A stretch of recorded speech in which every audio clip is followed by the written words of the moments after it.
Class, we are beginning Chapter 7. This is titled Energy for Cells. This is on page 114 of your textbook. This basically is going to cover cellular respiration. We're going to go over what the differences between aerobic and anaerobic pathways are, some of the roles that oxygen plays in those pathways, and then differences between nutrients, fats, proteins, and things that will take those instead of glucose for energy. So we're going to just look at how we make energy. So with cellular respiration, we use ATP. This is something that I talked about previously. This is adenine triphosphate. These are the molecules for energy in our bodies. It requires oxygen and glucose, and then it produces carbon dioxide and water. This is the reason that you breathe, and this is the reverse of photosynthesis. So if you were to just think about it, plants take in water and carbon dioxide, and they produce glucose and oxygen. So that's what we need. So it's the reverse. So if you were to write down the chemical equation, the reverse of that is photosynthesis or cellular respiration.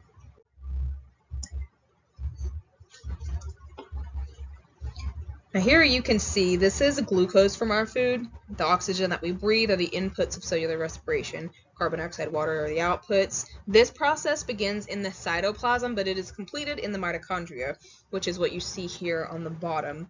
It's set up quite simply. If you think about it, there's only 4 or 5 different things. You have an inner and outer membrane, but together they're a double membrane. You have the matrix, which is the inside, the intermembrane space, and the cristae. There are some phases of complete glucose breakdown. It's broken down in steps, usually slowly, and this allows energy to be captured and then used to make ATP. There are coenzymes that are there's non-protein helpers, so it's coenzymes that join with hydrogen.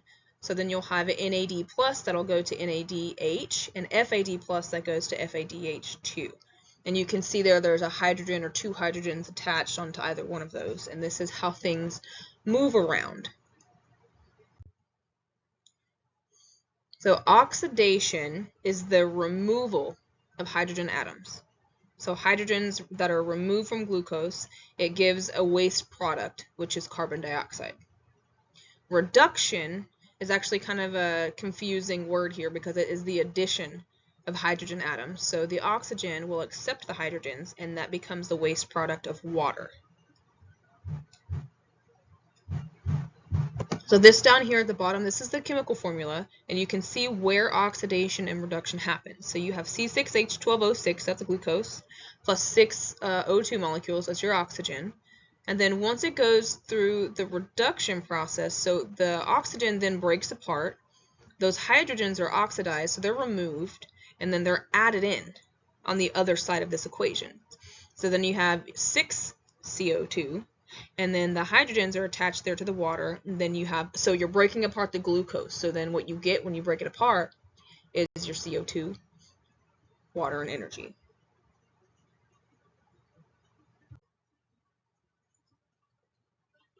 This is a great graphic that can be helpful. It's kind of simplified. So you can see where electrons are, you can see where ATP is, where your CO2 comes out. So it starts with glycolysis. That goes through steps to pyruvate, to this prep reaction, to the citric acid cycle, then to the ETC. And just kind of look at this. This is on page 116, just to kind of show you how things move around. Outside the mitochondria, this is where glycolysis happens. So it's in the cytoplasm of the cell. It's the breakdown of glucose into 2 molecules of pyruvate. Energy is invested to activate the glucose, and then you have 2 ATP that are gained from that. Oxidation, which is the addition of hydrogen, results in NADH, which will then be used later for additional ATP production. So in eukaryotes, like I said, this takes place in the cytoplasm. The glucose is a 6-carbon chain broken down into 2 molecules of pyruvate, which are 3 carbons. And then they're divided into the energy investment steps and the energy harvesting step. Now that graphic is on page 117. You can take a look at that. With the energy investment step, you have 2 ATP that are transferred phosphates to glucose, and then that activates them for the next step. This is also on page 117. There's a big green box, and the first part of the box is the energy investment step. So this is where it actually takes ATP. You can see it says minus 2 ATP to kickstart this reaction. And then you have your energy harvesting steps. That's where the substrate level ATP synthesis produces 4 ATP. So there's actually a net gain of 2, right? Because it took 2 to start it, and it made 4, so we subtract it, and then you end up have 2. So because of that, you end up with 2 NADHs made. And that's the bottom part of the reaction. So you can see like what's happening following the arrows. It looks a little crazy at first, but once you realize that it's just like the glucose breaking apart, and those are just the 3 carbon chains, it's not quite so bad. So with glycolysis, the next step will depend on oxygen availability. So with oxygen, the pyruvate will enter mitochondria, and without oxygen, pyruvate undergoes reduction.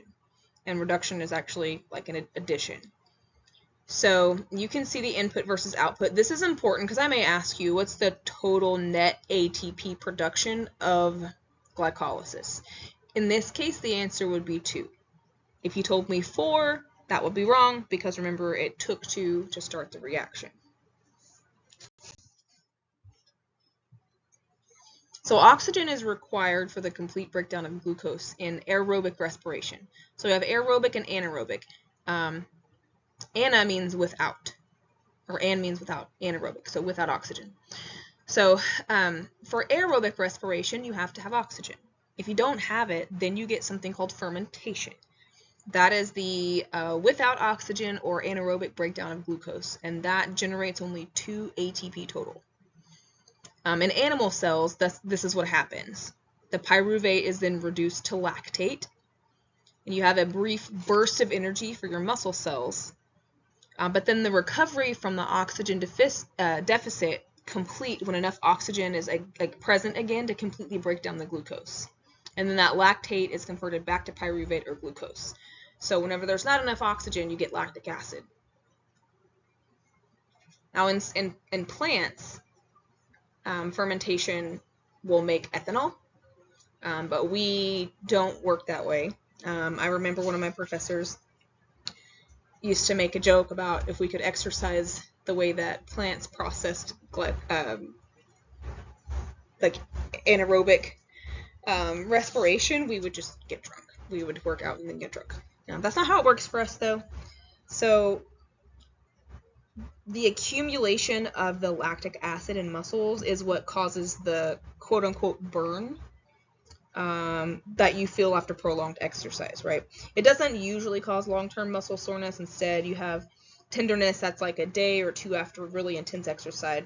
We call these DOMs. If you're someone who frequents the gym, this is probably a term you've heard before, but it's delayed onset muscle soreness. That is a response of an anti-inflammatory component of the immune system to the damaged muscle tissue. So for me, I don't know about anybody else, but it's not usually day 1 after workout, but the following day, hence delayed onset muscle soreness. That makes me feel like what have I done? Usually I have regret on day 2 after a hard workout. So outside the mitochondria, this is a part 2 fermentation. So microorganisms and fermentation. Bacteria, they use fermentation to produce lactate or other organic acids or alcohol and carbon dioxide. So yeast is carbon dioxide that makes bread rise, and then ethanol is what turns into the wine and the beer. So you can see over here on the inputs versus outputs for yeast, this is exactly how alcohol is made. Because the process is a little bit different. So instead of making, it just makes alcohol. Here's a close-up view of the glycolysis reaction in anaerobic pathways. So you have your 6-carbon glucose that's getting broken apart. You can see where the phosphates are moving and where the hydrogens are going from the NAD to the NADH. And this costs 2 ATP to do. This is on page 119. And then you have pyruvate. And depending on which way this goes, if you're like a yeast cell, for example, or if you're a person or an animal, it's going to split and make 2 lactate, or it's going to make 2 alcohol. So you can see the differences. They're basically the same all the way down until you get to the bottom. And here's the full picture again on page 119. So now we're coming into our next step. This is on page 121. So the top picture is showing you that the glycolysis reaction, that's taking place in the cytoplasm outside the mitochondria. So that little box to the top left there, it's a little green box, that's the location of glycolysis. Now, when we move into the prep reaction and the citric acid cycle, those occur within the mitochondrial matrix, actually. And then the electron transport chain is located on the cristae of each mitochondria. So you can see those highlighted down here in the boxes, but we'll go over this. So the prep reaction, again, occurs in the mitochondrial matrix. This produces a substrate that's then going to go into the citric acid cycle. It occurs twice per glucose molecule, so 1 to 2. And then when pyruvate is oxidized, CO2 is the molecule that you get. So we get our carbon dioxide. Then you have your NAD plus to the NADH. This is where it's gaining its hydrogen, so it's going through the reduction process. And then you have your 2-carbon acetyl group that's attached to what they call CoA to form acetyl-CoA. This is important. So this kicks off another reaction.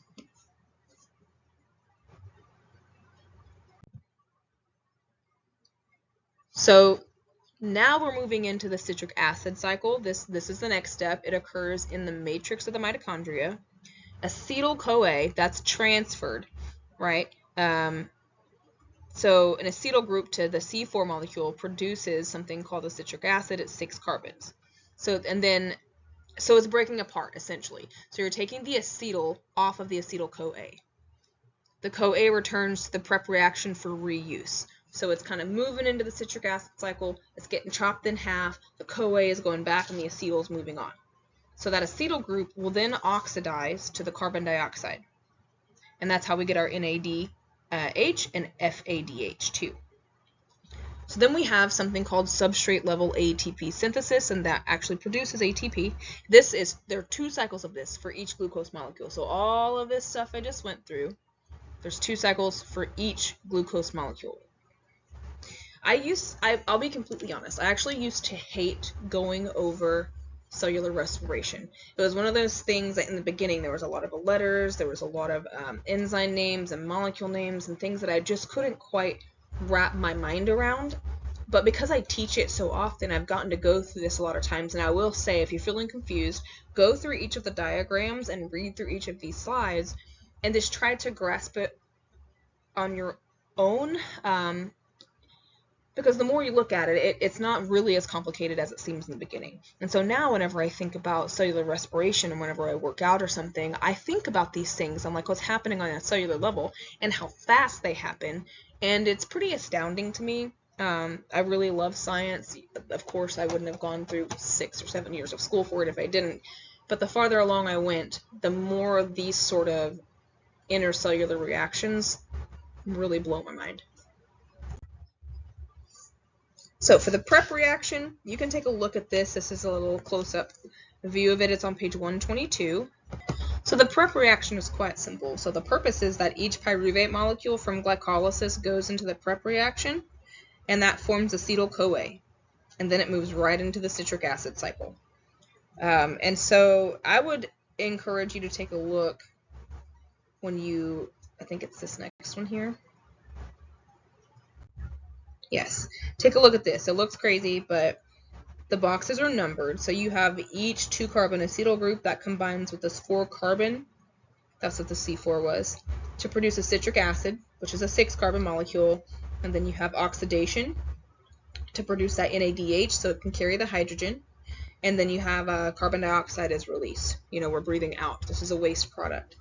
The loss of the CO2 results in a new 4-carbon molecule because you had C4, move to C6, you lose CO2, so 2 of those carbons are gone, and then we're back to 4. And then ATP is produced by that substrate level ATP synthesis, and then additional oxidation reactions produce another NADH and FADH2, and then regenerate the original 4-carbon molecule. So it's this cycle. It's not nearly as difficult as it seems, but take a look at this, read the boxes, and try to follow what's happening.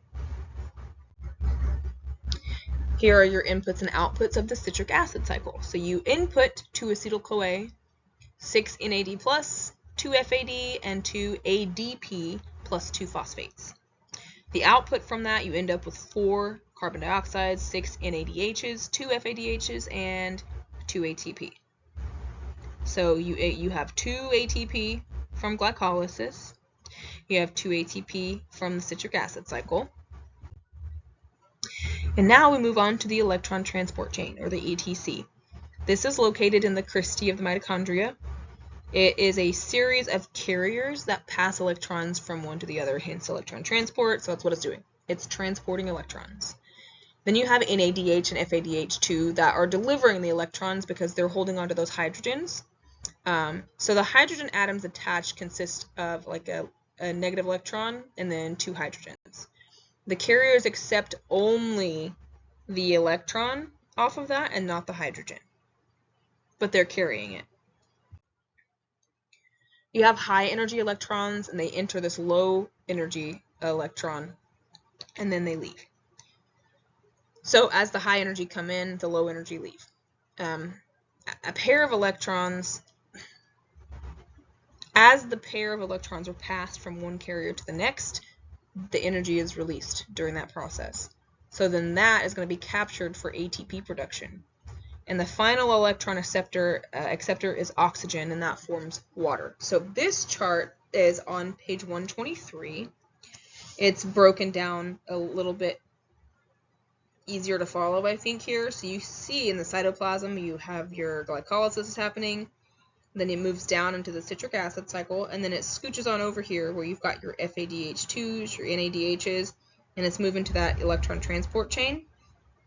And from here, this is where the real high amount of ATP is made. So if you look over on the right-hand side, you can see you have 4 or 6 ATP, and then 6 ATP, and then 18 ATP, and then 4 ATP.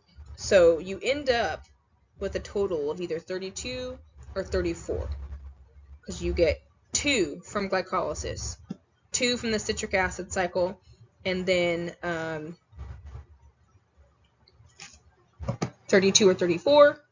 So total, you're going to have 36 to 38 ATP for this whole process. So if I were to ask you, during cellular respiration, including glycolysis, the citric acid cycle, and the electron transport chain, how many ATP do you end up with? You would tell me 36 or 38. So really, to kind of put that in perspective, I know some of you are probably wondering, like, why is there a different number, 36 or 38? It's just because that's the way that cells work. So on average, most cells are going to give you 38, but sometimes you only get 36. The electron transport chain itself produces a maximum of 34. So there's a little bit of wiggle room depending on the cell. Nothing is quite cut and dry. I mean, some things are, but in this case, it's not.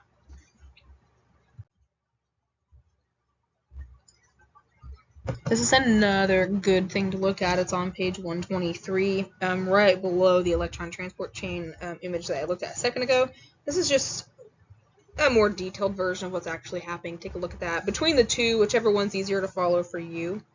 I kind of look to see what happens, because sometimes it's only half an oxygen that's lost. That sort of stuff is interesting, but you can go back and forth between these two diagrams, whichever's easier for you.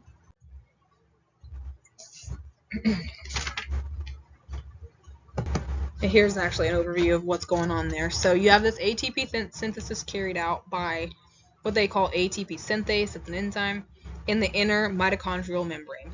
So you have they're carriers of the ETC system that pass the electrons. the energy used to pump the hydrogens from the matrix into that intermembrane space creates the hydrogen plus gradient. And then the synthase, the ATP synthase, is uses the energy to make the ATP. So this is just another like a breakdown.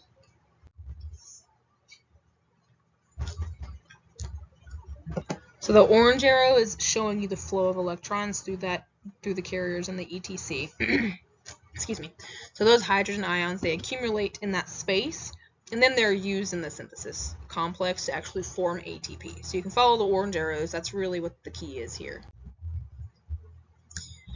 And then the metabolic fate of food. So the energy yield from glucose metabolism, this is what I was just talking about. So you have the maximum of 38 ATP that could be made. Some cells only make 36 or less, but remember the maximum for the ETC is 34, so we got a little variation. So between 36 and 38 ATP, about 40% of that is available energy in a glucose molecule. The rest is actually, and unfortunately, lost as heat. So out of all of that work that's done, we're only getting about 40% of the energy that can even be used. And before I move into this next part, I like to talk about this because why we look at something like, say, carbon monoxide, which is a carbon and an oxygen put together. This is actually in a little box on page 124 if you want to read about it. But I find this interesting just because it goes along with what we're talking about, right? So it's a colorless, odorless gas. It's produced by the incomplete burning of organic material like fossil fuels, wood. The carbon monoxide binds more strongly than oxygen to the hemoglobin in your red blood cells. So it's attracted to it and it'll bind. When that happens, the red blood cells can't transport oxygen properly to the mitochondria of your cells anymore. And then the ATP production actually shuts down. So the driver of your cells that actually keeps the whole thing running, which is ATP, that's the gasoline of the body, basically, carbon monoxide makes your body run out of gas because it can't properly move the oxygen. And it says every year around 430 people die in the United States due to carbon monoxide poisoning. You can go to the CDC's website to look at ways to avoid carbon monoxide poisoning. But whenever I first find that out, I think it's wild because you know that it suffocates you in a way, but how? On a cellular level, that's what it does. It binds to your red blood cells so you can't move your oxygen the way you need to. It's kind of scary. And the next part of this is that there's actually an alternative metabolic pathway. Fats and proteins are also used for energy. So fatty acids have longer carbon chains that can give you more ATP. Intermediates can also be used to make other products, and then extra food is made into fat for storage. So I think this is something that we are familiar with. If you overeat, if you're eating more than your body is using energy-wise, it gets stored as fat. But your body has the means of obtaining energy from a meal of something like pepperoni pizza, and not all of that is made of carbs. So with the fats and the cheese and the meat, when a fat is used as an energy source, it breaks down into glycerol and 3 fatty acid chains, and because glycerol is a carb, it goes into glycolysis.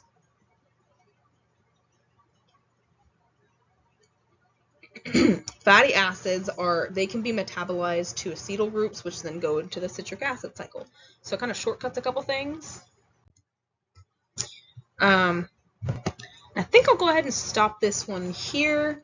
You can read on a little bit more when you do your reading on page 125, but I think I'll just stop here for this chapter, and then I'll be back with chapter 8 in a moment.